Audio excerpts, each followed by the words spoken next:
पावणे 10 वाजलेत।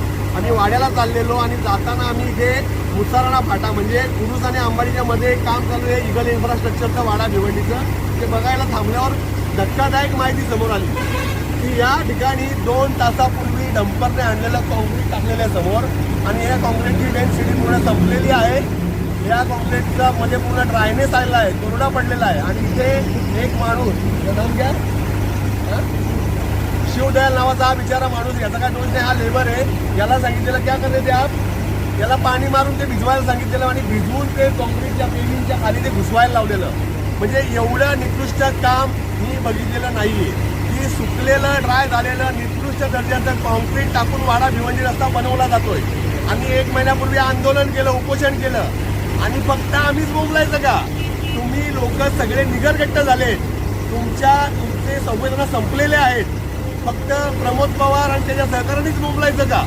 आम्ही उपोषण केलं, लढलो, रस्त्याचं काम चालू झालं, पण प्रश्न आम्हाला तुम्ही विचारता, एवढे कोडगी लोक झालेत आपली, तरी पण आम्ही लढतोय। या इगल इन्फ्रास्ट्रक्चरने 100 कोटी रुपये एक्स्ट्रा बिलिंग घेतले आणि दुर्दैवाने इथल्या खासदाराला पण ते कळत नाही। त्या खासदाराच्या पण डोक्याच्या वरून गेलाय आणि आमदारच्या डोक्याच्या वरून जायचा प्रश्न नाही, आमदारच्या डोक्याच्या वरचाच विषय येतो, कारण आमदारला पण काही कळत नाही इथल्या। त्यामुळे दोघांनी सांगितलं की इगल के पास पैसा नाही था इसलिए वो काम लेट कर रही थी, एवढे यांचं नॉलेज आहे। या इगलने 100 कोटी रुपये MB पेक्षा जास्त काढलेत आणि हे आम्ही एक्सपोज केलंय, अजून कारवाई नाही।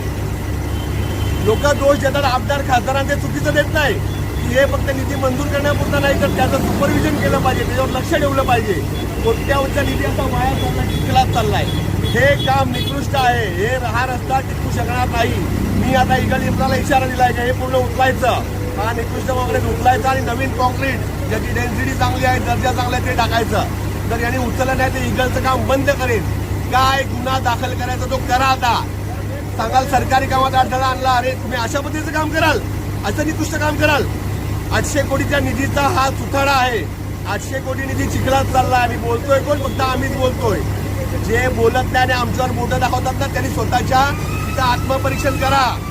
आंदोलन झाल्यानंतरही आम्ही लक्ष देऊ नये, धुळीचा प्रश्न आम्हाला विचारता, खड्डे भरण्याचा प्रश्न आम्हाला विचारता, प्रत्येकाची जबाबदारी आहे। जाऊन आता ही जी मतं मागायला फिरतात ना जिल्हा परिषदची, मतांचे बॅनर टाकतात ना, त्यांना प्रश्न विचारा की फक्त मतं मागायला तुम्ही आहेत का? आपल्या रस्त्याचा दर्जा कोण सुधारणार? या रस्त्यावर शेकडो मृत्युमुखी पडले आणि ज्यांनी 100 करोड रुपये खाल्ले आधी सगळ्यांचे, ते पण मस्त हिरोगिरी करत, बॅनरबाजी करत, ऑन बंद कर, 100 करोड रुपये खाल्लेले हिरोगिरी करत, बॅनरबाजी करत 3-4 मतदारसंघात निवडणुका लढवतात आणि आपले लोक त्यांचे तळवे चाटतात। तिथला आमदार अतिशय कर्तव्य शून्य आहे, कार्यशून्य आहे। आमदार कधी रस्त्यावर येऊन आता हे बघतो काम कसं चाललंय ते, खासदार सांगतो